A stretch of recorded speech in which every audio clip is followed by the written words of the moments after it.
So numbers are looking pretty good. We'll just still see, like, if anyone pops up still, we'll let them in. So we'll just get started. So I know from looking at the names, I've probably met some of you. My name is Rose, and I will be one of your facilitators today alongside Kyla. She will introduce herself in a moment. And we also have Claudia and Emma with us here today. They will be providing some of our tech support and making sure that any of your messages that you write or questions are documented, so we can make sure that we can answer them for you throughout the session today. So just a little bit about myself. I've been working in the education and care sector for over 30 years now, and I've been here at Gowrie for the last 10 years. During my time here at Gowrie, I've been in various roles. Started off as a trainer assessor, a facilitator for professional learning, and in the last 4 years, I have been an inclusion professional for the Inclusion Agency. So over to you, Kayla. So hi everyone, my name's Kyla. I'm also the inclusion professional. I'm an inclusion professional at Gowrie SA2. I'm an early childhood teacher with about 11 years experience working in early childhood settings in various roles, but most recently as a centre director. And that was before moving to my current role at the beginning of the year. Okay. So as most of you would know, if you've been familiar with Gowrie, you would know that one of our core beliefs here at Gowrie is reconciliation. So before we begin the session, we would like to acknowledge the traditional owners of the land that we're meeting on today. We also recognise that some of you may be on other lands, but we here at Gowrie, we are meeting on Kaurna land today. So ngā mani, everybody. I acknowledge that we are here today on Kaurna land. I acknowledge the Kaurna people as the traditional custodians and native title holders of this land and waterways. I pay my respects to elders, past and present, and acknowledge the Aboriginal and Torres Strait Islander peoples here today. Natalia, which means thank you. Okay, so just to give you a bit of a brief overview of what we will be talking about today, we will start off by looking at a picture of a physical play space and ask you some reflective questions. So we'd really like you to use the chat box so that we can get your thoughts and your feelings about, and get involved in the conversation. So following on from this, we will have a look at the NQS element that talks about inclusive environments and unpack what this might look like in our services. Then we will discuss the different aspects to be considered when we are thinking about creating an environment, an inclusive environment, obviously, which will encourage participation and sustain engagement for all children. And finally, we will explore a theoretical perspective which will help us design our environments with confidence, knowing that we are using underpinning documents that we have to help us to be thinking about, how do we do this ethically and responsibly and meeting all of our national quality standard as well. So before we begin, I just wanted to do a little bit of a disclaimer. Firstly, that this webinar is recorded, so we'll be posting it to YouTube at a later date. None of our chat box will be there, but we just want to let you guys know that it is recorded. So anything that we read out and things will be recorded and people will be able to watch at a later date. I'd also just like to point out that the images that we'll be sharing throughout this PowerPoint and webinar are pictures that we've been given permission to use of real play spaces from around the sector. Some of these images have been taken at the end of the day, before resets have occurred, and we just wanted to be mindful that we're respecting the services who have been brave enough to share these with us, and anything that we discuss in relation to them, in relation to improvements or things about them, is done so in a constructive way. So now that that's out of the way, to get started, we're going to have a fun icebreaker to get our brains warmed up and to engage us in this topic a little bit more. So in the next slide, we'll show you a picture of a play space and we'll ask some reflective questions and give you the opportunity to provide your thinkings in the chat box. So have a look at this play space. Who do you think this space will be accessible to? It'd be great if you could pop some answers in the chat box and we'll have a bit of a conversation around that. So who would be able to access this space? Give everyone a minute to type.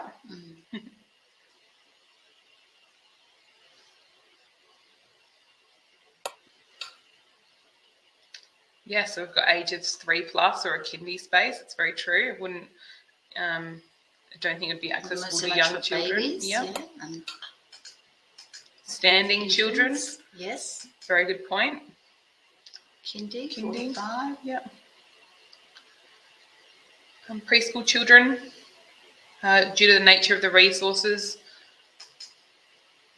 Kindy children, kindy and educators. Yeah. Mm-hmm. Preschoolers and early learners, all children, a small group. That's very true. Good point. 3 years and beyond. And we had older children that are starting to develop literacy and numeracy skills. Mm-hmm. Adults, 3 to 5-year-olds. So there's a bit of a consensus there that this space is aimed around that pre-kindy, kindy age. Not many children in a small space, young children. Yes, yeah. Younger children. Small groups. Tall children. That's a good one. Preschool, kindy, wheelchair access. Could be possible. Very true, yes. English as a first language, that's a really interesting point, actually. It is very much, has a lot of English. Yes. And literacy that's aimed at English-speaking children. Children without wheelchairs, yeah. Mm-hmm. Not really sensory children. Yeah. There's some really interesting points. I think you guys have done a really good job at highlighting who would be able to access this space. Also, children who have the fine motor skills necessary to play with this space would be children that are able to access the space. Mm-hmm. All children able to reach the height of the table. Yeah. Yes, children that like standing. Yeah, there's some fantastic thinkings. So we might prompt again and see, using the chat box, could you think about who wouldn't be able to access the space? So we've spoken about who could, and some people have touched on who maybe couldn't, but let's have a think about who could. Babies, yes, very true.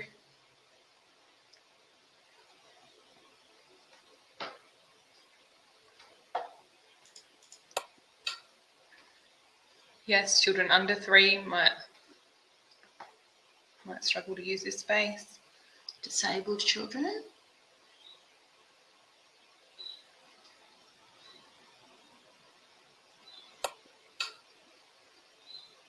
Children in wheelchairs. Yeah, there's not a lot of space there to move around, especially if children are in any mobility aids or have any mobility issues. Yeah.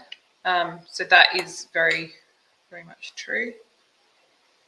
Those who don't have the fine motor skills required. Yes. Some really good points there. Yeah. Dyslexic or those with glasses. That's a really good point. Yeah. Specifically mobility or visual. Not everyone would be able to get access to display area. Children who can't hold a pencil. Yeah, I think that's a really interesting point. Children using another language other than English. That's a really good point as well. Mm-hmm. Children with standing frames. This table is... I have used it with... Oh, so it can be used for children with standing... Yeah, that's fantastic if you've had experience with the same table. Mm-hmm. Children who need to move to concentrate, that's a really big one, and I think really great that you've touched on that. Children have attention deficit. Yeah, when the room is loud. Yes, very much so. Someone said no back support. Yes, which is a really... If they're too tall, no back support on chairs for students with weak core. Yeah. Mm-hmm. Really, some really, really good points. You can see that your brain is really warmed up already. Yes. By the sounds of things. Even some children who might need visual prompts. There's not a lot of prompting there as to what the space or the purpose of the space is as well. So we might finish off with a final prompt, and that is, how could you adapt the space to make it more inclusive? And in that, whose responsibility is it to do that? So that's a big question to unpack, but I'm sure it looks like we've got some really capable people on today, so we'll see what we come up with.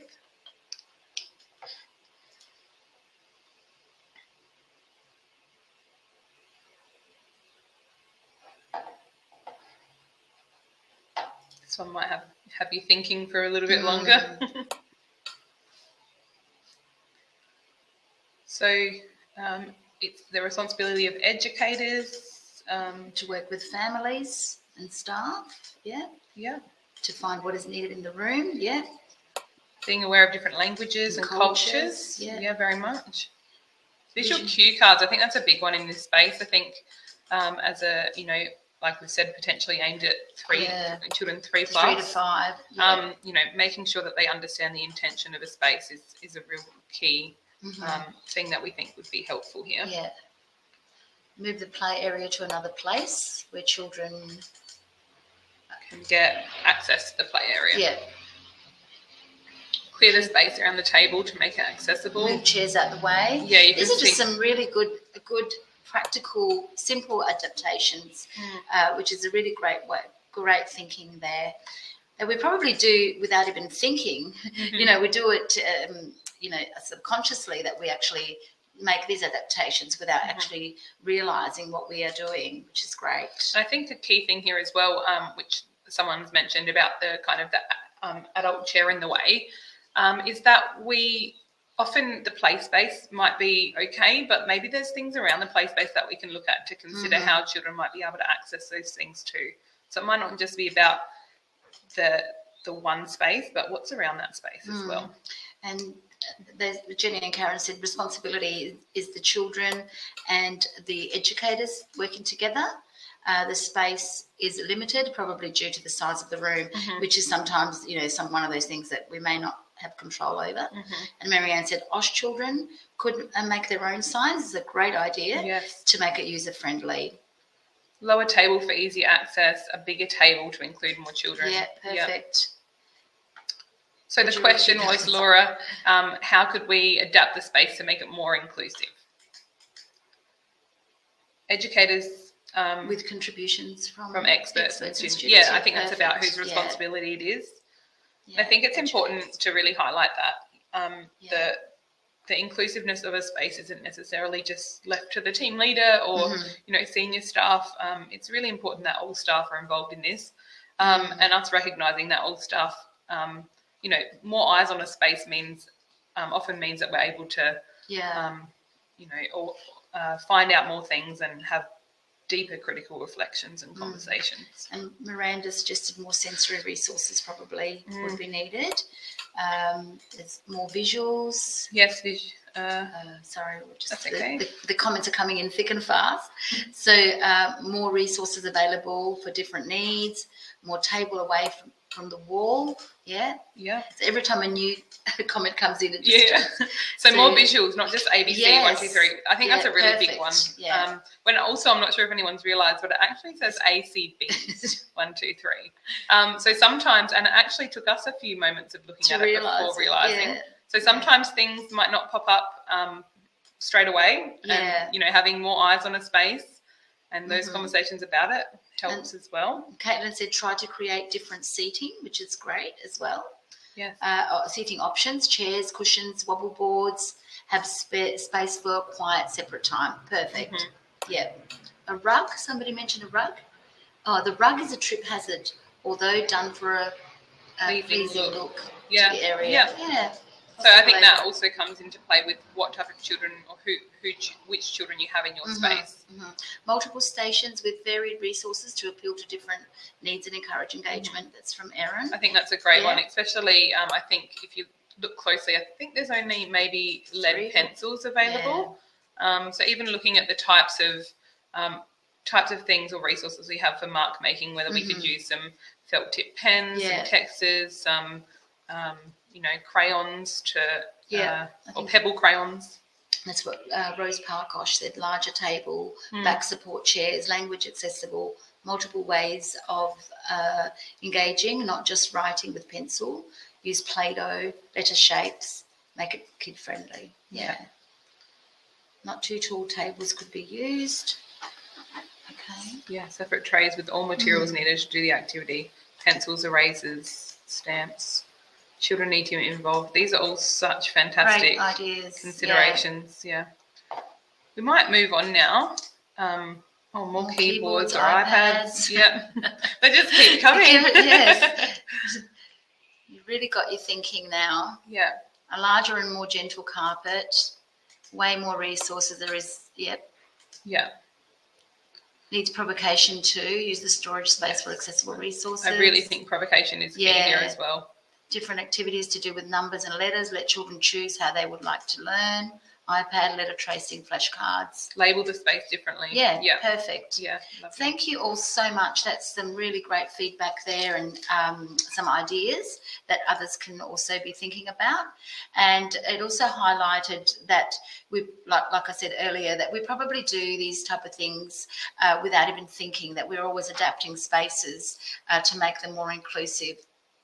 So this will take us next to the next slide, is highlighting the element, the NQS element 3.2.1, which talks directly about inclusive environments. Now, in this element, as you can see on your slide, there are 4 keywords within this element, and we have already talked a little bit about this, and they are organised, adapted, participation, and engagement. So let's explore these words a little bit further through the following example. So a service has a strong philosophy around group times.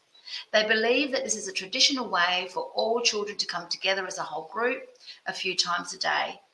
During group times, they teach specific concepts, numeracy and literacy, or explain rules and happenings for the day. However, they have some children within the group who are not able to sit and listen. They are distracted easily, they become unsettled and disengage from the group. Educators have tried giving them fidget toys or getting them to sit up the front near the educator, but this is still not successful. So how do we organise and adapt our group times to support all children's participation and engagement? So some of you may be thinking, and a lot of the requests that we have at the IA is an additional educator. So a possible solution might be an additional educator to support children to engage and participate. And for some children, this might work, and for some services, this might work. However, when we think a little more deeply about this, an additional educator can potentially support children to engage and participate, but we haven't adapted our activity. So essentially, what we are still expecting all children to fit in with our pedagogy and our teaching style. So to meet this element more effectively, we do need to focus more on how we can adapt our learning activities, and so that everyone has access and is able to participate. And adapting means that we may need to consider adapting the way we teach our intentions. So the element also talks about indoor and outdoor spaces in both the built and natural environment. And this encompasses every part of the day. So it includes routines, the physical play spaces, the program structure, the daily transitions, and a really, really clear educator role and expectation, so that educators know what is expected of them here. What is their ethical and legal responsibility, really, to adapt the play space or the activity. So not just the physical play space, because sometimes we forget it's more about our pedagogy and the way, our intentions, what we want to teach, or what we want, the message that we want to get across to children. And does everybody have access to that? Yeah. So having said all of this, when we consider adapting our environments and our play spaces, we need to consider and think about all of the aspects that we may need to support this. So the physical, that's the easy part to see, but the pedagogy and the way that we view children, how we teach, what we are teaching and how we teach it are all key factors in developing play spaces that support sustained engagement. think it's really important to highlight here as well that when Rose spoke about the environment isn't just what we see, it's how we feel in a space, it's who's in a space, it's what's happening and the views in that space. So the word environment, often we think about, a physical space, but environment is much more than that. So when we look at sensory consideration, we will look at sensory considerations, what equity looks like in your play spaces, how we can remain flexible for the best interests of children. We'll then discuss how children's voices are represented in the play spaces that you create and what role the educator has within this. So Marianne's asked a question. We have a boy who cannot join in at group time. We allow him to stand on a table and do quiet Lego, and he listens from there. Mm-hmm. Another boy who quietly draws and is now looking our way at group time, but cannot yet sit with us. Mm-hmm. Yeah, so they're all fantastic examples of how we can, and children's participation looks different. Sometimes children need to be able to do those things or need to be away from a big group. They're still learning and they might still be engaging in that group time, but it just might not be as apparent as some other children. So we'll move to the next slide. So let's have a look at the image above. This image was taken from an OSH service who have developed a calm down campground for children. This space has areas for children to access moments of solitude, as well as access to interesting textures, sensory aids, and room for big muscle movement on the big rug there. The service has shared the image and have also highlighted how the space continually is being developed based on children's emerging needs. So with this in mind, when considering children's sustained engagement within play spaces, we can discover so much about our spaces by reflecting on them using all 8 senses. Some of these may not come into consideration in some cases, but it is important that we know what these are, acknowledge them, and then consider all 8 in every space that we create. And yes, it is a really lovely space, Laura. Mm-hmm. So we're going to speak first about the visual, which often can be a really exciting and engaging part of our role as educators. But often when we consider making environments inviting for children, making them look nice can sometimes be where we begin and end. Many factors are to be considered when designing inclusive environments, which will support you to ensure that your play spaces will sustain and engage all children.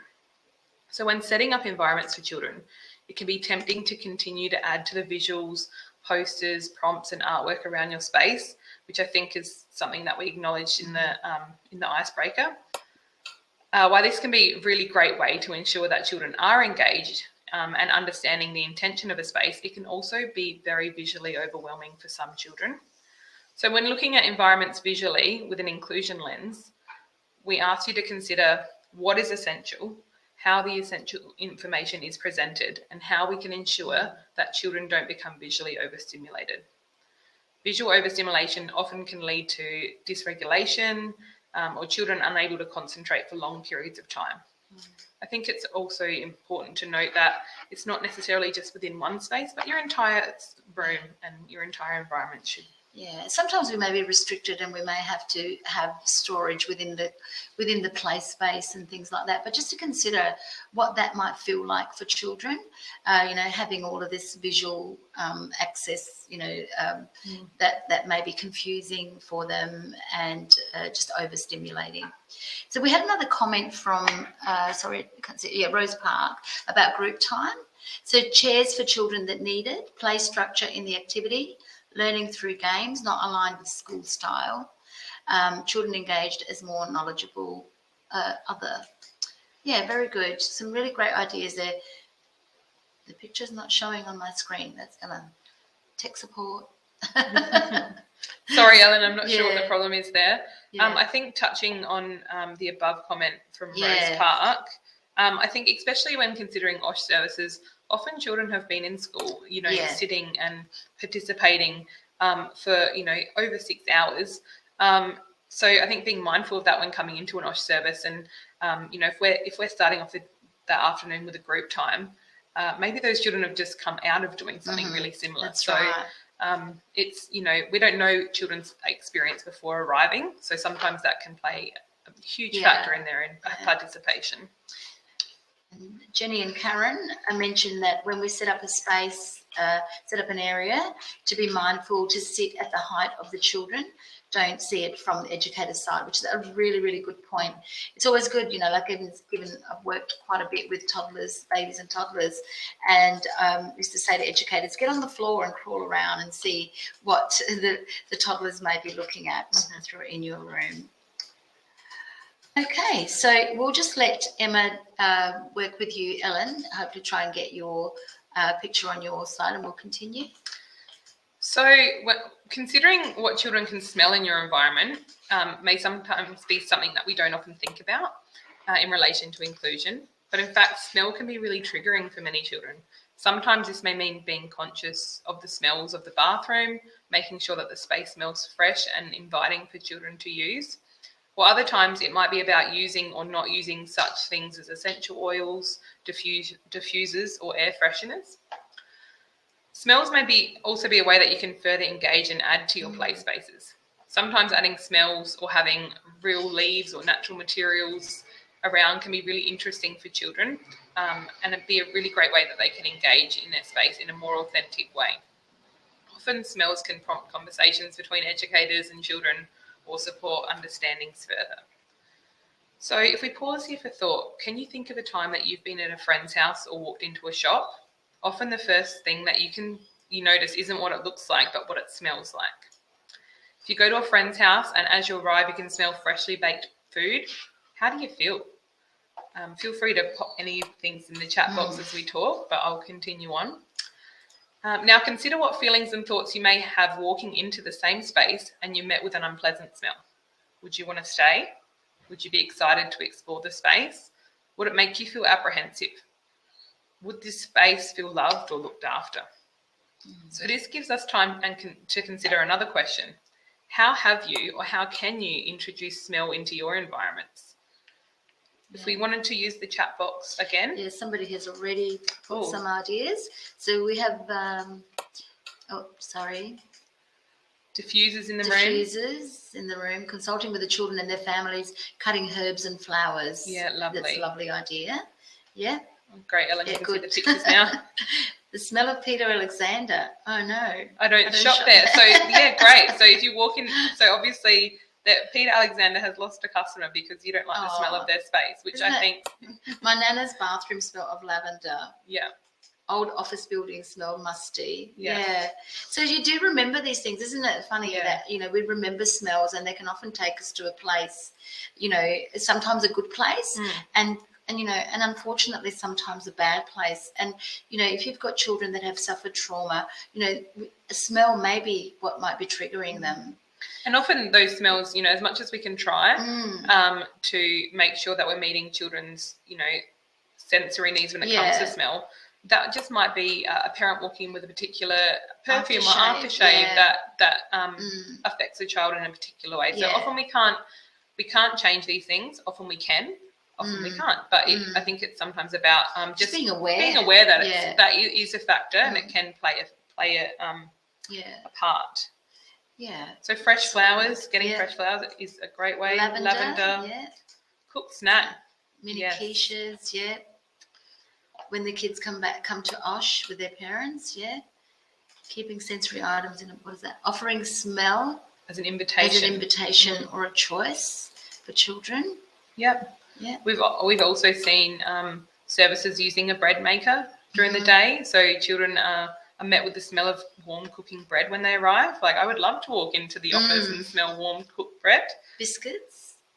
And in the baby room, we ask mum to leave her scarf to help settle the babies. That's lovely. Yeah, it's a great way to use smell in relation to ensuring children have what they need. Yeah, Marcelina said we do Play-Doh with smells like oranges, roses, mint. Children love it. Yeah.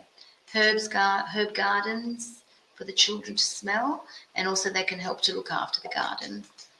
The smell of fresh air. I think that's a really key point. Sometimes the smell of nothing is what we need, or that smell of kind of a clean, fresh space. Yeah, we did have a little bit too much of it on the weekend, though. Yes. Yesterday, fresh air coming through the windows. Yeah.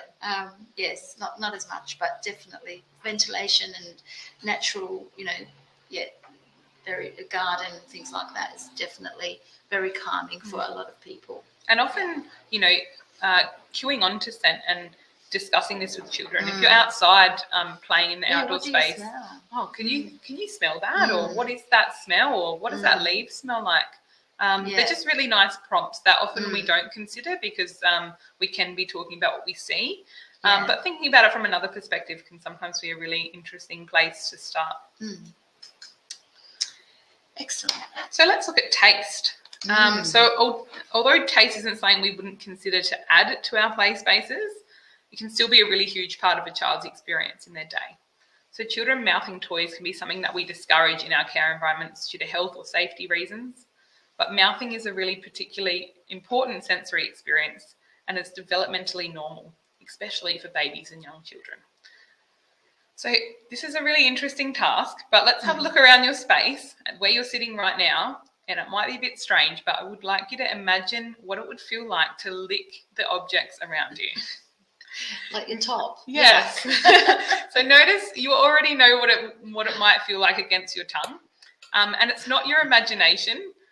It's a learned experience and something that you know because you had licked a similar item before, maybe as a baby or a toddler.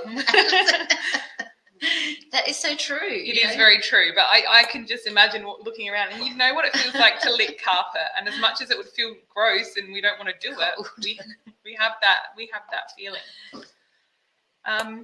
But children may have never explored that before, so they're just going to be mouthing it or putting it in their mouth to work out what it feels like and to explore it from a different perspective. So imagine licking a keyboard. But we often discourage that, particularly, because it just feels yucky to us because we know what it tastes like when children are eating sand or licking a rock or something like that. Yeah. So it's also, I think, important to get a few hat chewers. Yes. Imagine licking a keyboard. Yeah. The kids gave me chocolates. Yeah, that's always great. Plastic, tin, fairy carpet. Yeah. You just have the feeling. You understand what it would feel like on your tongue. And I think that children that aren't typically developing, they often require this input as they get older too. So I'm not suggesting you promote children licking things within your space. But when you see a child mouthing a toy or chewing on a piece of bark or eating Play-Doh, maybe consider why they're doing it and how you can support them to meet the same needs in a safe way. So if we consider taste again as well, when looking at meal times and snack times, these times can often provide children with the opportunity to explore different tastes in food or to experience different types of food. Often at meal times, children might not wish to eat anything that's on offer.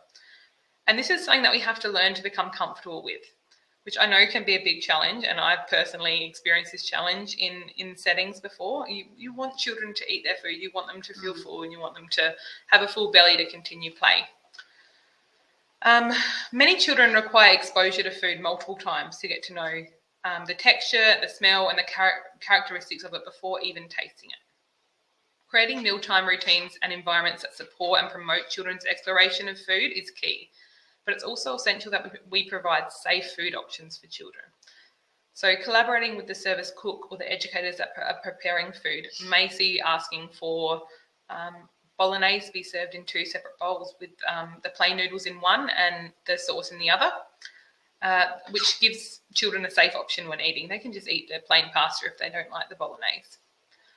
So I think it's important to acknowledge that in these moments we can feel anxious about if children are getting enough food or if they feel full, but instead we would say let's focus on the positives. So they are learning to listen to their body and they are being exposed to different foods at every mealtime, whether they eat it or not. So interoception. Now this is one that you might have heard of, but also it's not a common sense that we explore. So interoception is the sense that you get internally, such as the feelings of hunger or thirst. And within our environments and our curriculum, it's important to be considering and promoting for children to begin to identify these feelings, name them, and understand why they might be occurring. It's a key concept in supporting children to begin to understand and listen to their own body and express what their body is telling them and their needs. If a child indicates to you that they're feeling hungry, that this might be either by telling you or maybe it's their behaviour, it's important to discuss this with them, naming and acknowledging these interoceptive feelings that they're having.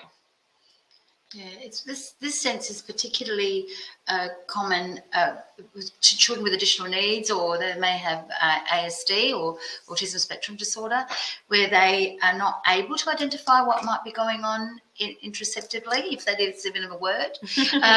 So it's really important that we try and work out, because sometimes they may, with all due respect, even needed to go to the toilet, and they're not able to identify that feeling, and so they may be feeling a little bit dysregulated, because they may not be able to, I guess, meet that that need that they have at the time.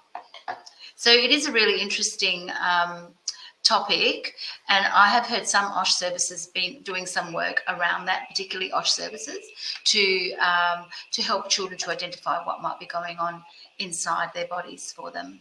And also acknowledging that this is a really difficult concept for people to grasp. And I feel like, adults don't have a full grasp on this. Yeah. Sometimes you're feeling a bit icky, or, you've got a pain, you just can't identify where it is. Or sometimes, you've got a scratch on you and you're just thinking, I don't know where it is, but I feel itchy. A lot of these times there's moments that we often don't understand or know what we need. So just acknowledging that this is a really difficult thing for a concept for children to learn and adults to learn. Yeah. When you feel hangry, when you're hungry and you're a bit angry. So we've got to come with Jenny and Karen. So, Jenny and Karen. We have over 25% of children who do not eat. We've tried all that you've suggested, and they have separate meals, separate foods, choose their own food, but put food on their plates themselves and will not eat. Offered separate meal times. Any recommendations when we can get support for families and services? Yeah, it can be really tricky, and I think it is also about kind of maybe even understanding if you're in an OSH service or an early learning service. I'm not really sure, Jenny, but I think it's about knowing maybe what's happened to them before they've arrived. Maybe they eat a really big breakfast and they're not going to be hungry until 2 p.m. Or maybe if they're really not interested in any of the food, maybe there are safe options that they can bring from home. And if they're not eating those safe options, even that they eat at home, maybe it's about exploring what your mealtime looks like. Maybe they feel overwhelmed by the sound or the noise, or there's too many children. So maybe... Yeah, we've got a couple of comments. If you just quickly got, Emma, a little bit more before. So Rose Park said, with 5 years old using HALT, are you hungry, angry, lonely, or tired? That's a really good concept there. What else are you feeling? That's really good. And not all children have large meals throughout the day. Some have, some children prefer to have bigger breakfasts and dinners and no lunch, and that's true too. We've got to be respectful to how children's bodies are and work, and they may like to have a big breakfast, or some children may not like to have breakfast at all. And I think sometimes it's about just thinking outside the box. There's a lot of, I think, rules that we put on ourselves as educators that don't need to exist. So there's nothing saying that you can't implement a fruit basket in your OSH or your early learning centre that children can access all of the time. That obviously that looks different in context and what age you're working with, and if there's children's allergies. But maybe there is a place where children know that they can always eat if they want to, and maybe the pressure of having, the pressure of not having that on, just being able to eat whenever they want to. Might mean that they do eat more. So I think it's about just kind of... Another good idea would be to consult with any allied health professionals that may work within your service, or to see certain children, like speech therapists, often very good with supporting eating habits for children, or other... food therapists or food sort of like organisations that may be able to help. And there are quite a lot of organisations that are just around eating. I think there's one called Lively Eaters. Yes. So even just doing a bit of research and or even giving them a phone call and say, hey, we work for a service and we've got so many families that are struggling with this. Could we refer them to you? Is also a fantastic way to support that, and also have that relationship with the family. Absolutely. So there was a comment about lack of cultural food. Lack of cultural food makes a difference. Yeah, Yeah. I think that's really key as well. We can't have food out due to allergies. Yeah. Sometimes There's that's lots and true. lots of considerations there. And I think that's when the context comes into play. If you have children that have particular allergies, or you could even look at. So we're eating when they. Sorry, I can't see the top part of that comment. We can't have food out due to allergies. Eating when they want to. How can this be supervised? What about the social aspects of eating? I've done this, but it's not great, to be honest. Yeah. Are you in an OSH service? No, it's a long daycare. Yeah. And I think, Oh, sorry. Arrived early 9. Yeah. No food allowed in the service. Have a quiet time offered. Wow. Mm-hmm. Yep. Yeah. Sorry, we're just trying to get all the information that's gone all the way up the top. Yeah. Yeah. And I think it's sometimes these are contextual. So it's about looking at your particular service and seeing what you can offer, what you can't offer. And I think we'll talk about a little bit about barriers and how we can find ways around them a bit later on. Yeah. So as we go on, you might kind of find ways to, but this could help you further. Yeah, or talk to your inclusion professional as well, because they may have some ideas and some recommendations they can provide for you as well. So we'll move on to the next slide. Comments. To assist some children with graze, we set up an eating table near the home corner to include that social aspect. Took time, but helped the children to feel comfortable. Very good. Yeah, that's a really great idea as well. Yeah, and there are lots and lots of considerations when it comes to food, definitely. So now we're going to look at the vestibular sense. So vestibular is about movement. So it's how we know we're moving up in an elevator or how we know we're lying down or sitting up. And it plays a key role in children's participation, especially younger children. So by considering how children can move in a space, it will support your understanding and reflections of play spaces. So we're going to watch a short video. And in this video, you'll see children engage with movement and balance. But pay specific attention to their play space. How has the space been organised and designed with the vestibular sense in mind? And think about other factors in the physical space that are playing a role in sustaining these children's engagement.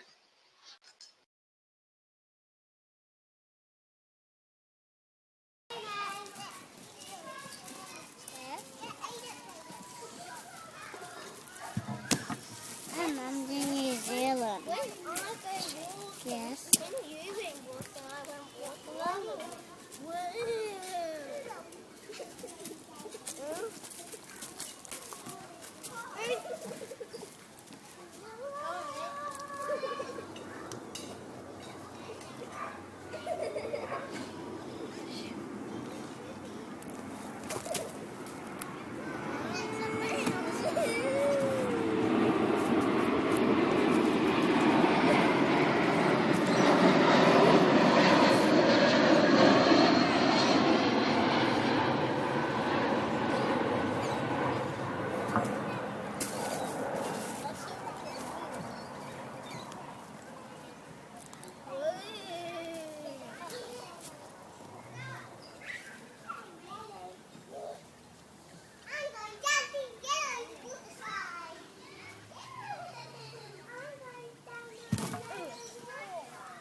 Are you okay?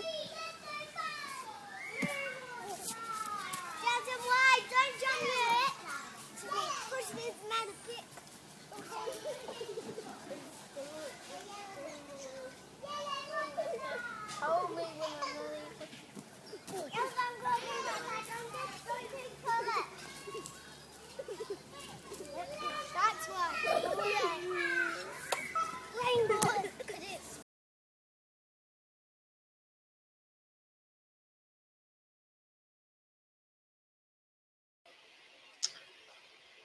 So we hope everyone saw that video. I did not see it. Yes. Okay, Ellen, it looks So like Ellen, maybe there's an issue going on with your side of the computer. Really sorry that you can't see it, but hopefully when it's on YouTube, you'll be able to go through and have a look at these Kylie things. said not us. Yeah. My video didn't work either. Dear. Oh dear. So some people saw and some didn't. Maybe we can talk through what happened. So it was just a video, and it's the same. The picture you can see on the side now. Okay, so quite some a few people people did see it and couldn't. some didn't. Okay. Yeah. So the video on the slide now, it was two little boys, and what they were doing was kind of bouncing on this balance beam here and jumping off onto some soft fall mats. And yeah, they went back and forth, each taking a turn. At one point, the little boy adjusted the mats and he continued going. So yeah, I would say that kind of sums it up. Yeah. So and what happened was that the little boys, the children actually created that play themselves. It wasn't actually set up in that way. So they were testing their vestibular, creativity, I guess, or exploring that part of things. So, so those of you that did see it, how did you feel about that? What did you think about that activity? For me personally, I'm a bit risk averse, so my instinct would be to see this with huge safety lens, and I might say something like, "Oh, are you feeling safe there?" Apprehensively, but maybe having a bit of an understanding that this is a sensory exploration. I'm maybe thinking about it from it might help me, to think about it from a different perspective. So, and possibly be thinking about how could I support this rather than stop it potentially because I'm afraid that they might get hurt. Yeah, and I think from my perspective, I would be apprehensive in the scenario as I would be challenged as to what my role is as the educator. So would I be worried that I'm saying too much or too little, or unintentionally redirecting the play to be something that I might value higher? So that's something that I would see coming into this scenario as an educator, and everyone's going to have a different idea or opinion because we all have different life experiences, and some of us are risk averse and some of us are risk happy. That's right. So Katie says it's great how the educator sat back, was ready just in case that she needed to intervene, but she didn't. And when the boy tumbled down, she checked that he was okay. Yeah. So the first boy had Maya confidence and missed the aeroplane chat. Okay, yeah, there was an aeroplane flying over. Yes, it wasn't that's ideal. Right. Yeah, that's right. This activity should have been set up on a soft fall area where it is less risky for children to get hurt when they fall. Yeah, and I think that is about as well kind of knowing your values and beliefs around risky play as well. Yeah. And having a further look into that, because we all have different experiences. I know there is bark there though, which is considered soft fall. Yeah. So Saw the children checking each other. Yeah. Keeping space, giving time one another to jump and walk. Yeah. So I think in this video there was a bit of a backstory to it, and I think before the video was taken, there was a lot of conversations the children had around the rules that they would have for the space. So I think that included, one person at a time on the balance beam, making sure that the soft fall mats they were falling to were pushed together. So, we just saw a snapshot of that, but I think there was a lot of negotiation and cooperation from the children that have gone into this. Yeah, absolutely. So some of these experiences don't just happen willy-nilly. There's obviously a lot of thought that's taken into consideration. And the educator was obviously really clear about her role there, and what their intentions were. So Caitlin just said, I adore the risk. Have the chat with them first about some of the possible risks. Yeah, perfect. Toes getting caught, smack back from the board, etc. And then congratulate, stay close as an educator if you feel the need. Yeah. Yeah, and looked very fun. It did look very fun. Incredibly fun, and they were testing their limits in a safe way. Yeah. And I think sometimes in both OSH and early learning settings, can be a real challenge because children come with different experiences and different abilities. But I think this video really highlights both children. I think we're at a different path in regards to their ability to be confident in their movement. And I think it's obvious one child's doing a lot of jumping and almost like, doing flips off, and the other child's really stepping down. So when we talk about how do we make sure spaces can fit everyone's needs. Sometimes they can fit more than one child's needs if they're open-ended and children are able to play there in different ways. And without any adult intervention, they're able to also trust each other and learn from each other. So, like one child might think, if he can do it, I might be able to do it as well. Yeah. And that builds that confidence and autonomy as well. So you can see in the space, it has been created to support children's exploration of movement and balance. This is also something that needs to be considered in the indoor space just as much as the outdoor space when we're referring to vestibular senses. So reflecting on your spaces, are there areas where educators can be heard saying things like, we don't stand on couches, or running is for outside only, or please don't climb on the furniture? These are things that we commonly might say in our spaces, but what might this tell you? You know, are your play spaces meeting the needs of all children? So children need to be able to move their body to meet their developmental and sensory needs. So if you don't have access to the outdoors at all parts of the day where children are supported to run and jump and climb, how does your indoor space support this? Is there room to safely have some climbing equipment inside? Or could you provide areas for children to move their bodies safely? Could you find other ways to explore this vestibular sense, such as dancing or action songs, maybe balance boards, foam rollers, weighted objects? And if not, if you can't have any of these in your indoor space, could you have access to outdoors available at all times so that children have the opportunity to engage with their vestibular needs when they need to? So there was a few more comments that came through about this, and there was some safety concerns, and and that's what some of the comment that we made before. We might all be risk averse. We may be risk averse and really concerned about safety a lot of the times with experiences, but with some good planning and like some people mentioned earlier, maybe alerting the children to some of the risks, that they can be aware of.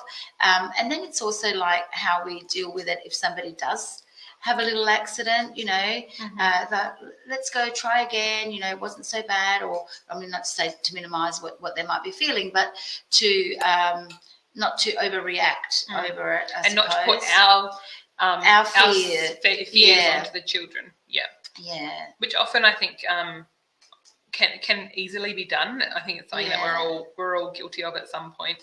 Yeah. So we've got a few more comments there. My favourite was a cushion corner with the foam climbing blocks that they could recreate and move, add, etc. indoors at all times. It was a pretty large room though, so very helpful there. Yeah. Yes, so really considering how do children have, how do we support children's vestibular exploration within a room if we have got restricted space? If our routines or our transitions call for all children to be either indoors or outdoors, how do we support that? And how is that limiting some children as well? So we'll move on and we'll talk about proprioception. So proprioception is the sense of muscle and joint movement systems. So the sense is very important, and it lets us know exactly where our body parts are and how they're positioned in space. It allows us to plan our movements. So supporting children's proprioception in your play spaces might look like providing weighted items for children to engage in heavy work, or it may look like finding ways to provide deep pressure for children in play spaces, or it might look more obvious and spaces might be designed with this particular sense in mind. Maybe this looks like having swings in your spaces or wobble chairs, which might support children who need this input to feel regulated. So we won't stay too much on this one. We'll move on to tactile and touch. So let's talk more about this one, because we can quickly become focused on this sense when we're exploring children's sensory needs. But it's a fantastic way to provide children with sensory input.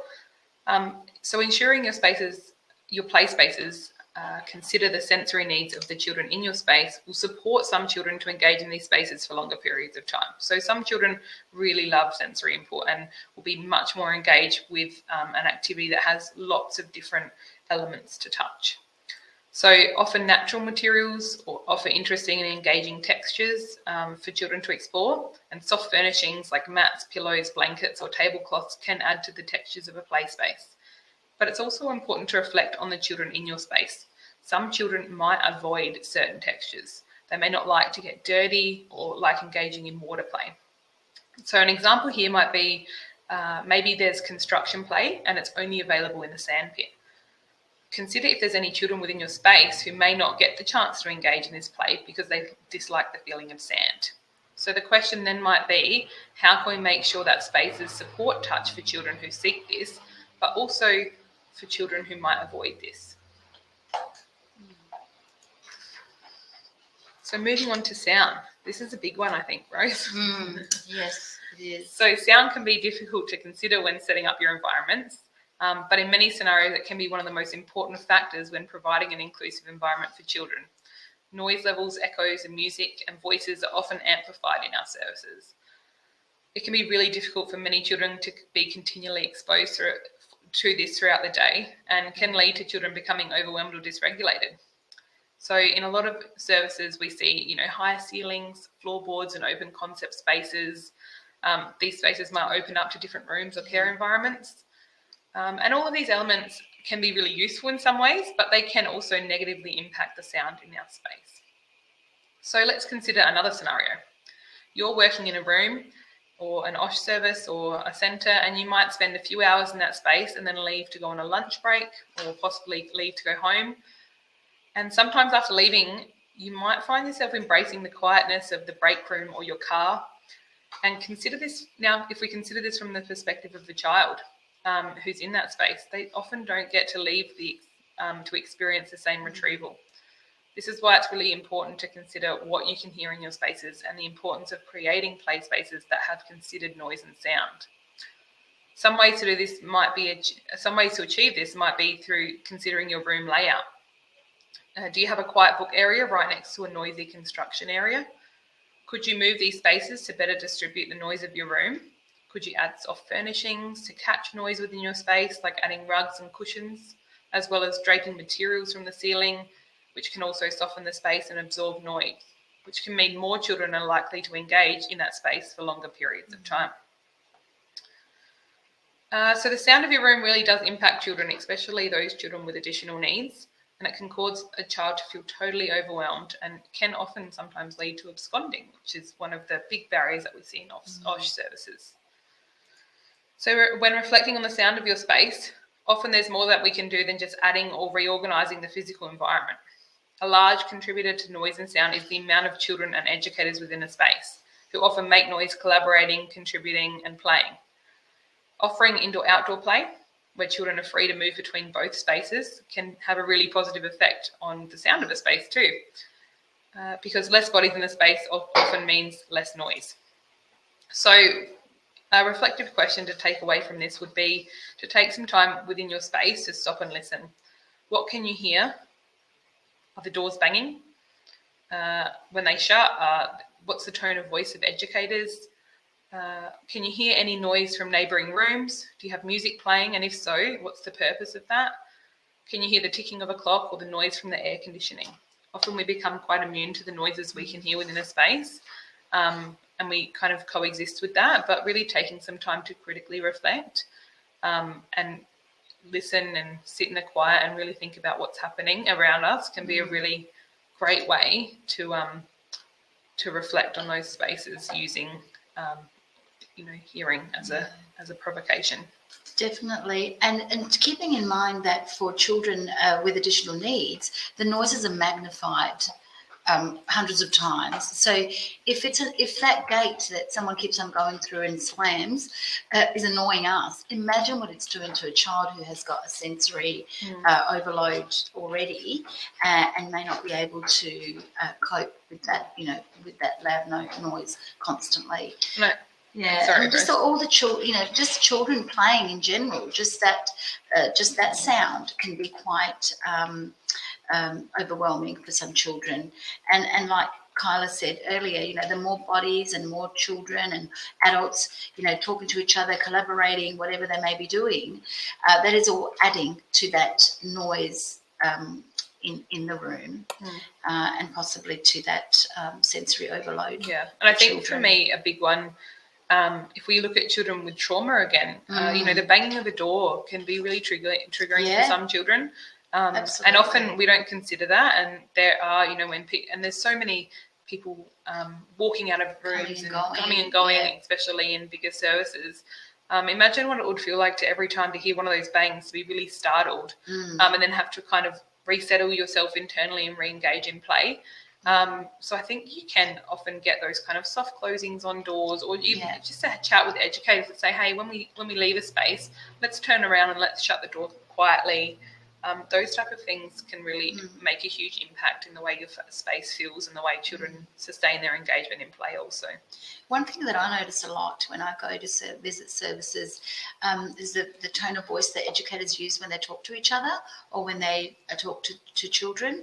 And that can have, that sometimes can be like a bit overwhelming because you're walking into this, and you may not hear it within, the space itself. Like you said, we learn to coexist with it and we don't recognize it anymore. But somebody coming in with fresh eyes or ears will be able to pick up on all of those things and go, oh my goodness, that's really loud, or that's talking really fast, or, that's really high pitched, or whatever it may be.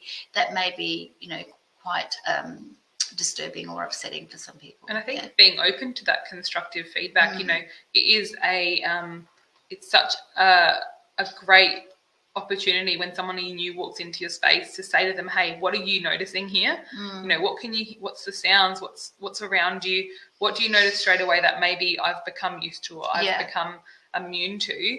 And using, their constructive feedback as a way for you to then reconsider your spaces. Because often, it's the same at home. You walk into your space and you might not notice the dust on your skirting boards, and then, walk into another space and all of a sudden you can see that. So,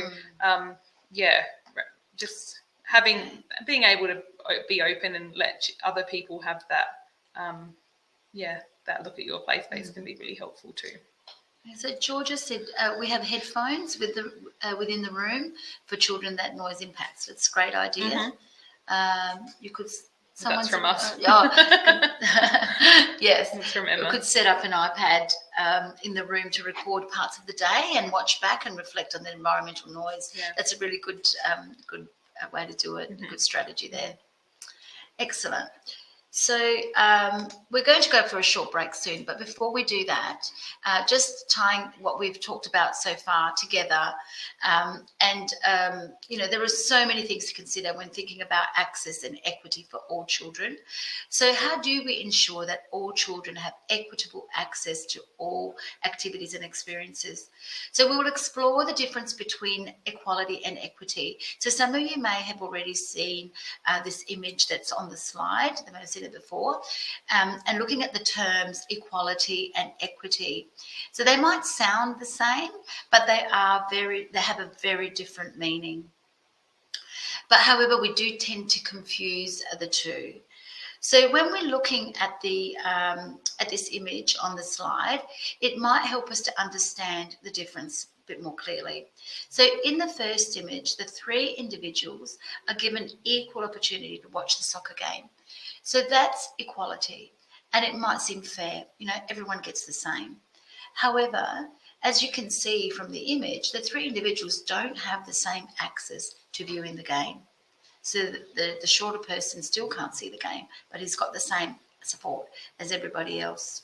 So in the second image, the support provided is adapted to meet the individual needs. So this then is equity, meaning now that all three individuals have access to view the game at the same level. So this is a good image to keep in mind when we're thinking about children with high support needs within our services and the adaptations which might need to be implemented to ensure that the program is equitable. So sometimes it might not seem fair. It might seem that we have to spend more time or spend more resources or adapt the program hugely, but that is what equity is. So making sure that everybody has that individualized support. So I think we're ready to go for a short break now. So we'll just leave you with that thought for now, and we'll go for a 10-minute break. And when we come back, we'll continue, and we'll give you an opportunity also to think about, to give us some feedback on this image as well. Okay, so welcome back, everyone. So let's just continue where we left off. We were looking at that equity versus equality. And with that, I think it leads us really nicely into that next slide of flexibility. So Flexibility is really a huge factor to consider. So, sorry, is that the right slide that they're looking at? Yes. Yeah. Okay. Yes, sorry about that. That was just me checking. So flexibility is a really huge factor to consider because we need to be able to adapt and change and be flexible in the way that we do things. So flexibility within the program is actually a critical part of being inclusive. Having a flexible program means consideration is given to how, what, when, and where children learn. So flexible environments give priority to how the physical space is used, how children are grouped, and how the routines and transitions are planned. Therefore, a flexible program refers to the ability to customise the pace, the place, and the style of learning. So all of those three things need to take place. So with pace, for example, we know that some children may need more time to transition from one activity to another. Other children may need more challenge and learn at a faster rate and therefore need a more dynamic play space. We also know that learning can take place in a variety of settings. So as you've already mentioned before in our conversations, during this could happen during personal care routines, inside, outside, during meal times and transitions. I hear a lot of OSH services that have to walk the children to school, to their classroom, or go pick them up from their classroom. These are really perfect opportunities to connect with them and to really get them started off on the right foot for the day, particularly if it's a morning session, or vice versa. So this may mean adapting to new ways of working with children, and what this requires is the ability to critically reflect on why we do things the way we do. Now, this is a really important question, and a good way to find out, why we do certain things is ask ourselves, who is advantaged by this practice and who is disadvantaged? So when something is not going so well or as well as you expected, we think we've tried everything, this is still not working, just have a really good think about and ask yourselves, who is advantaged by the way we're doing this practice or by this transition, and who is disadvantaged? And this might give you an answer as to what you might need to change. But you need to be prepared, though, because if this question is answered honestly, we may discover that we might be resistant to making certain changes, or we may discover certain things which may be out of our control or too hard, and then we just go, oh no, this is just too hard, and we might sort of give up. So, as you know, a big part of our role as inclusion professionals or IPs is to support services to reflect and identify what these obstacles might be that you might be encountering. So what are the obstacles or barriers which stop us from achieving this level of flexibility within our programs, or whatever we want to change, we feel needs to be changed? So being involved in identifying these barriers or obstacles is a really good starting point, which helps us to begin to pay attention to and to notice the barriers or obstacles. Because like we mentioned before, sometimes we just learn to live with them and we don't notice them anymore. So that's where, as IPs, a lot of our time is spent helping educators to identify what are these obstacles, what's stopping us from achieving what we want. Because we all want to work in a beautiful, inclusive place. You've all got some great ideas that we've heard so far this morning of how you can do this. But we know, because we're out there, working with services on a daily basis, how sometimes it's really difficult, and there are real obstacles in place that will stop us from achieving what we hope to achieve. So let's look at an example of this. So our play spaces are often limited by the physical space available to us, right? So many OSH services operate out of shared classrooms or out of a gym. or you might be in a not-for-purpose built building like a house with tall ceilings or narrow corridors or a small outdoor space. So there's lots of obstacles in the way, you know, like in the physical space that we have. You might be also limited by the resources available to you. So these are all things that can impact sustained engagement within play spaces for children.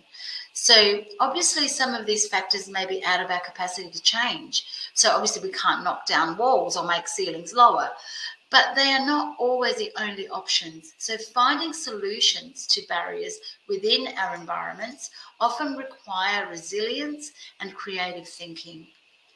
So some bigger barriers may require an inquiry project and critical reflection. This will include collaboration with families, educators and children. So it's not something that can happen overnight. So sometimes we have to be patient as well and realise that some of these bigger things do need a lot more time and effort put in. So it may mean conversations with external stakeholders, area managers or allied health professionals. So some barriers can be systemic issues and we may not have the power or the authority to make immediate changes. But what we can do is raise awareness to these issues. And we don't want to get too political here. We don't have the time to do that. But this is how we can begin to lead change for the greater good. And I think it's really important to point out there that sometimes change is difficult, and sometimes just working with that barrier and pretending it doesn't exist or just, you know, doing nothing can be easier, because making a positive change requires effort, and it requires effort for a really long period of time. It's like going up a hill, right? You know, you're going up and you have to do a lot of hard working to get to the top, and then eventually... And sometimes you cry, because that's what happened to me when I tried to do the Mount Lofty. Yeah. So, you know, there's a lot of emotions involved with walking up a hill, and eventually, though, when you do get there and you've put in the effort and the time, it's easier. It gets easier as you go back down. So I think it's important with any change that we consider making that we are prepared for that. It might get harder before it gets easier, but that's not a reason to stop. Absolutely. Okay, so that brings us to the next slide.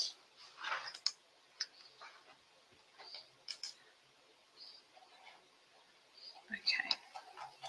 So I think this slide here was just about pointing out that when we do look at, you know, we've looked at the visual previously on equality and equity, but then when we look at ways that we can adapt and change both in a bigger way and, you know, advocate for change through an organisational perspective, then justice becomes part of it. So in the scenario here, you'll see that justice is about the physical space being changed so that the child no longer has to have any support. Yeah, basically. So the fence here is being changed, and now everyone can see the game, not just using aids to do that. So I think it's just a really nice way to round out that visual. And how huge change can happen, you know, for so many people. Okay, so this brings us to the next part, which is children's voices.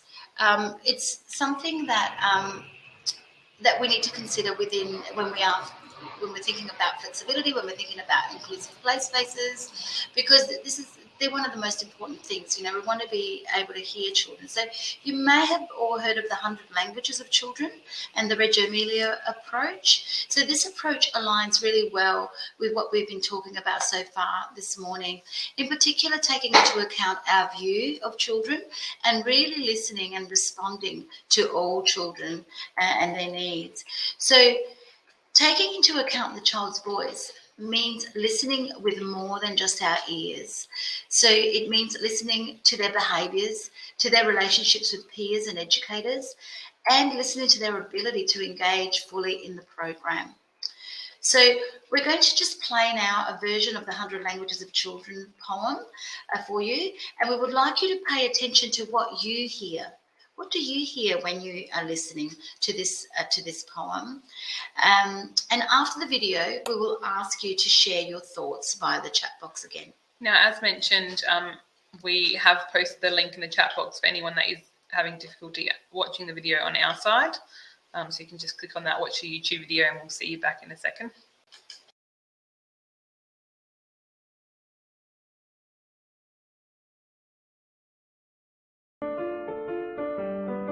The 100 languages. The child is made of 100. The child has 100 languages. 100 hands. 100 thoughts. 100 ways of thinking, of playing, of speaking. 100 are always 100 ways of listening, of marveling, of loving. 100 joys for singing and understanding. 100 worlds to discover. 100 worlds to invent. 100 worlds to dream. The child has 100 languages. 100 and 100 and 100 more! But they steal 99. The school and the culture separate the head from the body. They tell the child to think without hands, to do without head, to listen and not to speak, to understand without joy, to love and to marvel. Only at Easter and Christmas they tell the child to discover the world already there. In the 100 they steal 99. They tell the child that work and play, reality and fantasy, science and imagination, sky and earth, reason and dream are things that do not belong together. And thus they tell the child that the 100 is not there. The child sings, "No way, the 100 is there!"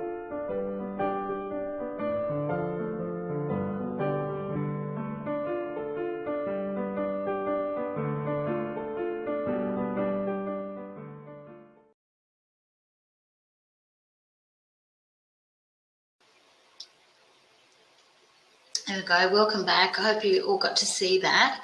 I never really tire of ever watching this this poem, and there are just so many versions of it that can be really, really get your thoughts going and your mind thinking about how we interact with children, what we say to them, and what our play spaces say to them. That you can't do this or you can't do that. So, having said that, how about you pop into the chat box what you thought of that? What were some thoughts that came to mind when you were watching that video?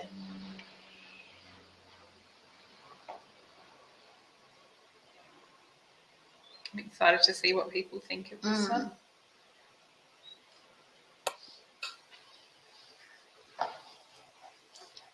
So interesting, body language and facials. Mm-hmm.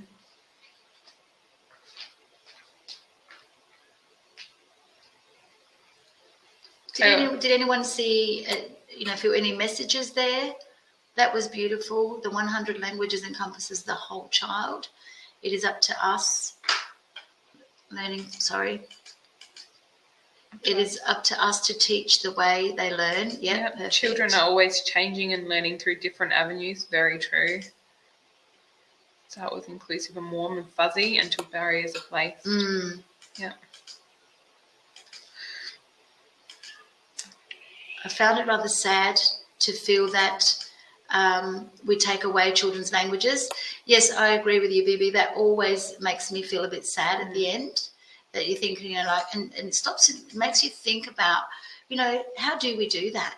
Without even realising we're stopping them from doing certain things. And how we can then advocate in our spaces, whether you're an educator, a team leader, or a centre leader, an OSH director, how we can advocate to keep children's languages. Yeah. And even just using that as a prompt can be a really a gateway into a really interesting discussion. What we limit children to learn, understanding without joy, the visual stood out, definitely. Seems like we are telling them how to be the way we want them to be. Exactly. Yeah, and that's what we were saying earlier about having to adapt the way that we teach and our pedagogy sometimes. It may be, maybe it worked years ago, but maybe it doesn't work now. You know, we may need to reflect on that. And if there is 100 ways of listening, then we need to respect that and identify that when we're doing things like group time. Children, you might have 20 children in your space, but they might all listen in a completely different way because they all, you know, they could be using multiple different ways of listening. As Shalina says, educators limit children's exploring by setting up their boundaries. Children have such an open, beautiful mind. We should foster that, not take it away. Absolutely. Children speak their mind through voice and behaviours. Expressing them can be insightful as opposed to naughty. So right, you know. School limits the child. I believe early years educators strive to advocate for the whole child. That's right. And sometimes, you know, in our roles, we don't necessarily we work closely with schools sometimes, but we can't change what schools do. That's right. And it's not about just saying, oh well, if it doesn't happen at school, it can't happen here. You know, Top comment, it's really nice. Laura reminded that we all need to take the time. Sorry, just kind of keeps on going off the screen. Take the time to just sit back and watch without having any preconceived ideas, thoughts, and expectations. Yeah, perfect. Children teach us different languages every day. We need to listen. So true. Yeah, we could do a little bit more listening. That's right. I think a lot of the behaviour is due to unexpressed feelings. Yeah. And how are we then supporting children to express those feelings? And maybe once we do, some of those challenges might just go away. Yeah. And we limit children's learning by telling them what to do and how and when to do. Yeah, sometimes we don't realise that that's what we're doing because we need to get this routine done or this, you know, transition done. You know, and there's so many other factors that influence why we do what we do. And that's why going back to that question, who is advantaged by this, the way that we practice, and who is disadvantaged? And then going back to flexibility, as we're talking about, and going, okay, well, you know, is flexibility in the best interest of the educator or the institution, or is it in the best interest of the child? Because sometimes flexibility can be, oh, well, you know, let's be flexible and allow children, and put all children outside right at the moment because then we can go on our breaks. You know, that can be a way that flexibility is more so based around the educator than the child. So considering the roles that flexibility plays. Yeah. So someone said, if you are responsive to the 100 languages, then we meet each individual need and can support each child's way of learning. Absolutely. I think when children gain freedom, when boundaries are clear and consistent, they feel safe and secure and free to explore. That's right. And I think, you know, boundaries are security for children. And if they notice that those boundaries aren't necessarily, you know, they need to be fair and you need to give a lot of scope in those, but we need to hold firm boundaries as well. Absolutely. Okay, thank you all so much for that feedback. So, and this takes us to one of the second to last bits that we're going to talk to you about, and that is educator role. Well, this is an area that I personally believe to be one of the most important factors.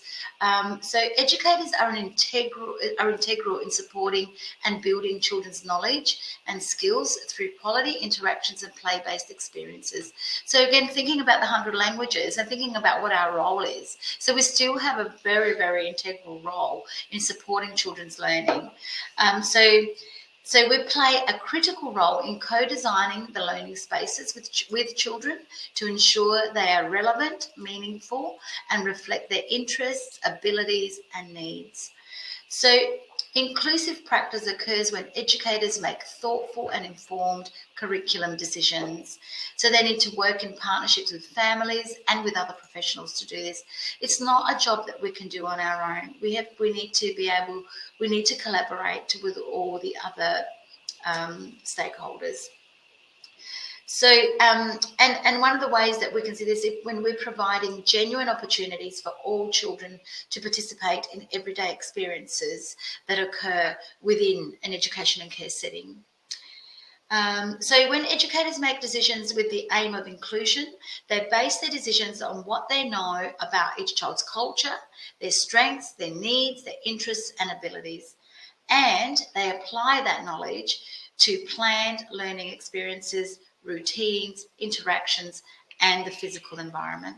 So one thing alone does not make an inclusive environment. So it needs to encompass all of those things. So having one beautiful inclusive play space or that looks inclusive, it does not make us an inclusive practice. So educators need to be aware of their involvement in children's play. And that's what ultimately is going to sustain children's engagement. So what is my role here, and how can I help this child to engage and to participate fully? One way of determining how much involvement is required, because like we were saying earlier with that other little video that we saw, we don't know how much to be involved. Do we stop it? Do we redirect it? What do we do? So one way of understanding how much involvement is involved is reflecting on what learning is important and what learning dispositions we want to nurture. So what is it that we want to nurture? What is our intention here? So if we don't know that, then we don't know how involved we need to be. So that is the basis of it, knowing what our intentions are and what learning dispositions we value and we want to nurture, or what we've heard children want to learn and know about. And I think that's what defines the difference between trying to teach a skill as opposed to teaching a concept as opposed to a skill. So, setting up a play space just to teach colours is a concept, but is that really going to be inclusive for everyone? Can we organise a space that might explore colour, but also, touch on cooperation or collaboration with children? So they're the key skills that we need to foster, as opposed to changing our view a little bit and looking away from the concept of the skill. And remember about learning dispositions. Sometimes we forget about those, but that's ultimately what we want children to have before they go to kindy or before they go to school. It's those learning dispositions. They will learn those other concepts like maths and writing and reading once they are at school. So once we know what we're trying to achieve, this will guide our strategies and level of involvement. So the potential educator roles you can see on the slide there, you can be a facilitator. This involves preparing, organising, orchestrating, thinking about the provocation, scheduling time, sharing ideas for play, reminding children of their roles, all of that sort of thing. So you could be like the facilitator or director, I suppose. So then you could be also an onlooker. So that's being an appreciative audience, staying near the play and just showing approval, but not being so involved. You could be a supporter or helper, supporting children to solve problems, which we sometimes often play that role, where we are, making sure that, avoiding conflict potentially, or solving problems, responding to children's requests and those type of things.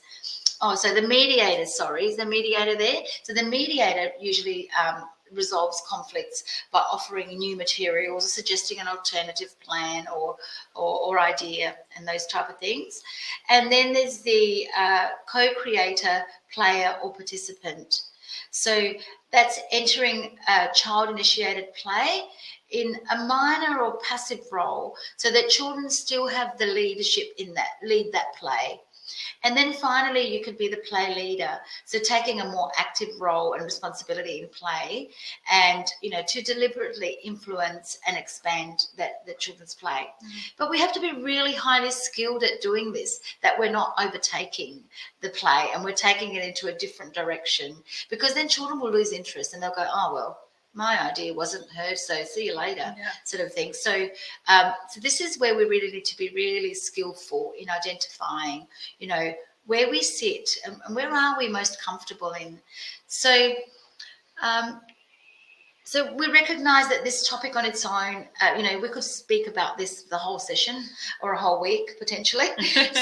But just for the purpose of this activity today, we just want you to reflect on which role you feel that you are most comfortable in and where you think you spend most of your time when working with children. So would you feel comfortable moving into a different role? And what barriers might be present which stop you from engaging in different roles? I mean, these are a lot of questions and we don't expect you to answer them all in the chat box now, but just to think about think about them, or potentially go back to your team and have a think about this. What barriers might be present? I mean, I'd really like to play more, but what's stopping me from doing this? And think about your team members. What role do they usually play? And do you have too many players and not enough mediators? Or do you have too many mediators and not enough players? So, that's an area that you think, because that's what ultimately will sustain the children's engagement in play. We also need to consider the child's abilities and developmental stage, before creating environments, because children won't stay sustained in play with peers if they're not at the developmental stage yet, or they don't have the social skills to do so. So, for example, if your play space requires all children to play cooperatively, and children who are not at that developmental stage yet won't know what to do, they're not able to share, they're not able to take turns yet. So therefore, that's setting them up for disaster. So, or if children don't have the social skills, to be able to negotiate roles, or, you be the mum, I'll be the dad, or you be the dog, or whatever it may be, you will not remain engaged for long periods of time. Children will not remain engaged for long periods of time because they'll be just getting too frustrated, or it'll be too hard for them. And I think it's important to note that this continuum that we're looking at doesn't necessarily mean that you have to go, okay, well, in the home corner today, I'm going to be the co-creator and the participant. These are things that you might ebb and flow out of. So depending on who's in that space, which children, what the time of day is, you might be a facilitator, you might be the play leader, and you can ebb and flow out of these. But just I think it's about being mindful and aware of where you sit comfortably, and maybe pushing yourself to not sit there if it's not required. If play doesn't require you to be a leader, well, how can you take a step back, and how can you, or if you set up a space and then stand back and watch everything happen around there, how can you get more involved? So it's not about choosing one of these spaces and say, today I'll be the mediator. Yeah. It's about observing, identifying when that might be. Because you might need to be all 5 of those things, or 6 of those things. In the same half hour. Yeah. All 6 of those things for 6 different children playing in the same space. Right. So that's right. Yeah. Okay. So Rose, we'll move on and look at theoretical perspectives. And Rose has just highlighted the importance of the educator role. And when we think of this, often we use the term scaffolding, which I'm sure most of you are aware of or use. And scaffolding is the term that describes the level of support and the type of extensions we provide to children within their learning and play. So this term, as you may remember from your studies, comes from Vygotsky's theory of the zones of proximal development. And using theories when we consider our creation and implementation of play spaces can provide us with some different ideas or conversations and considerations to support sustained engagement with children. So the ZPD diagram here highlights that there are tasks that the learner and the child can do without assistance, tasks that the child can do with assistance, and finally that task that the child cannot do even with assistance. So scaffolding then is the process of educators supporting children to build on what they already can do by challenging them with support from an educator. So the ZPD is a useful theory to consider when creating play spaces. It helps us to understand and reflect on each space, ensuring we're setting children up for success. And we can use the ZPD model to think about what tools children might need to play in particular spaces successfully. So what physical space do they need to do this? What questions, feedback or support will they require from educators to make sure that their play is enjoyable and achievable for them? But also challenging enough to be scaffolding for their understanding and learning. So, are your spaces, for 3-year-olds that might be in your space, is that space challenging enough for the 4 to 5-year-olds in your space as well? Or what can you add to that? What can you change about that space to ensure that all children have places that they can play unassisted and be good at, but then also places that might require a bit more challenge and a bit of educator support to do that? I think, this might be more challenging in an OSH service because you've got a limited amount of time and you've got children's ages that range from 3 to 12 or 13, and it is just such a vast needs that vary, and skills, which is a huge challenge. But really looking at the resources that you have available, and how you set up your play spaces. If you've got everything that's just too easy for children, that they've done it 100 times, they're not going to sustain. You're not going to sustain their interest there. You might need to be looking at, what is it? How can I challenge them a little bit? And you need to have not too challenging that they can't do it on their own, because then we can set ourselves up for failure as well. If we set up things that need our attention all the time, the whole time, then there's not enough of us to go around to be able to support all children, and then you're going to have disengagement again. Yeah, and I think a good example of that is sometimes, a puzzle. Sometimes we put a puzzle out for children, and you can see a child approach it and look at all the pieces and kind of maybe play with them a little bit, or try and stick two together that don't necessarily fit. And they realise quite quickly, I'm not going to be able to finish this puzzle. It's way beyond my capabilities. And they might just turn around and walk off, So if we use that as a scenario and we consider, okay, well, what could we do? Could we put an educator there to engage that child further and sit with them and support them to do the puzzle? Can we put out a more simpler puzzle and a more difficult puzzle for children that might be able to do this one versus the other? So I think that's a good example of what that might look like in practice. So when we look at the ZPD, this ties in well with the previous concept of the role of the educator.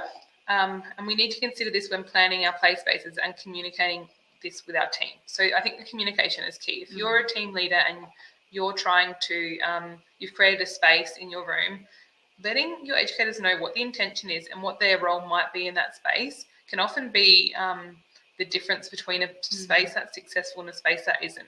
Let your educators know, or your team know, what their role might need to be. What the intention is, definitely. So the question then to ask yourself is, what is the intention of the space? What is the desired outcome for children? And what is the role of the educator? I think those three questions, when you're creating your space, are really going to help you move your spaces to an area that children might be excited about, and then an area that's going to sustain their engagement for long periods of time. Yeah. A strategy that some services use may be like using like a little A-frame in the play space, or a sign that says, this week we're looking at whatever it may be, and the intention is to do this and this. So it's actually written out there for families to have a look at and think, this is what they're learning about now, and also educators, reminding educators what their role might be in that space. Yeah, so when we look at this in relation to how our play spaces work in collaboration with each other, we can then look at our environments as a whole and begin to understand how these spaces need to complement each other. So it's one thing to have, 20 beautiful play spaces in your room, but now it's time to consider how these all interrelate with each other and what this might mean. So when we discuss collaborative play spaces, we're referring to how a play space works in relation to each other. So let's have a look at these photos. They're labelled 1, 2, and 3. So photo 1 is a woodworking station, and this might require really high levels of that's photo 3. Photo 3 is a woodworking station and requires really high levels of educator support. Children are learning how to use tools, maybe using nails. We might need an educator there to discuss safety considerations and to scaffold their learning and skills. If they've got a hammer, they've never hammered a nail before, obviously an educator needs to be there to support them with, this is a hammer and this is how we use it. Or they might just run around with the hammer using it as a dragon. Who knows?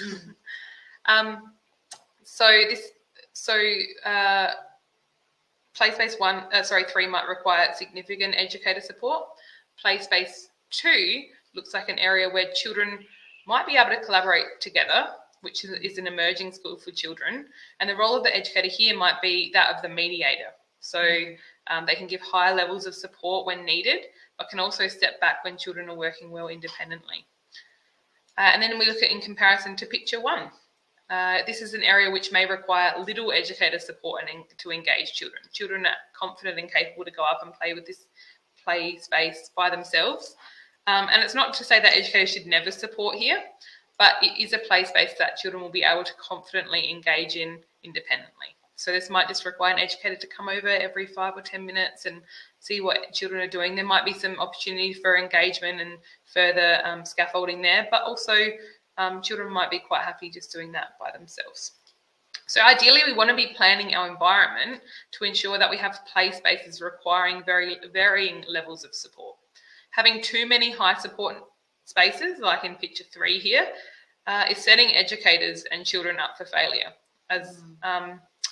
But then again, having too many low support spaces, like picture number 1, is meaning that children might become really disengaged in all of the spaces quite quickly. So this needs to be communicated to your team. We need to observe our play spaces and consider what we're asking children to do, what the role of the educator would be in each of these spaces, and how challenging they are. So over time, the level of support in these spaces might change. So as children become used to the woodworking station, after 6 months or so, it might only require an educator to check in on them. It might not mean someone needs to be sitting there constantly. But observation is key here, observing how children use the space, adding to it, taking away, and considering what the role of the educator is key to sustain children's engagement. So it's important that we consider all of these elements in any play spaces that you create.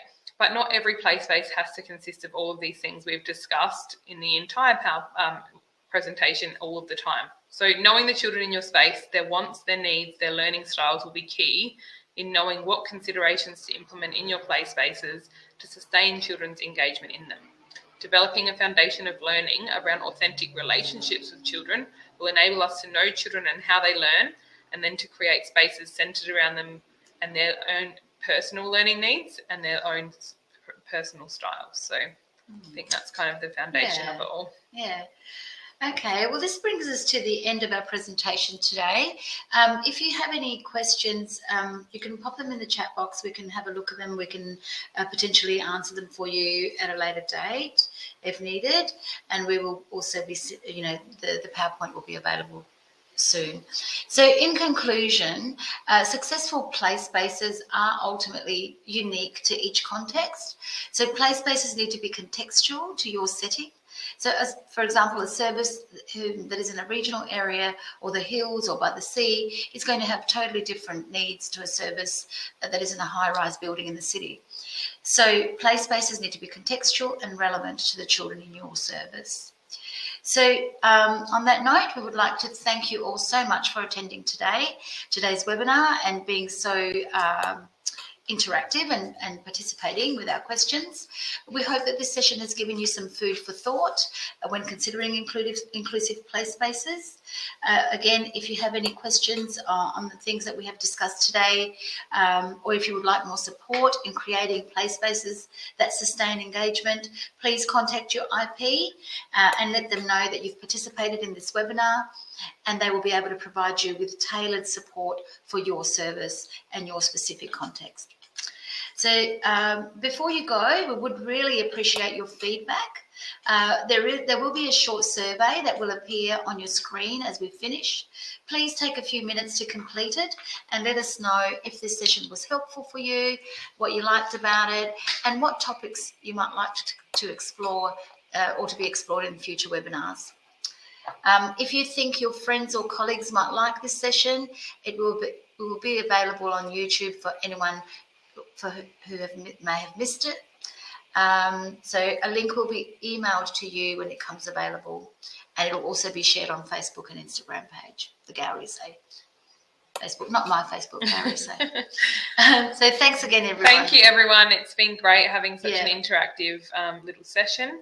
And like we said, we're about to end the session, and a survey will pop up on your screen, and that really helps us decide what our next webinar will be about. So we'd love your input. Great.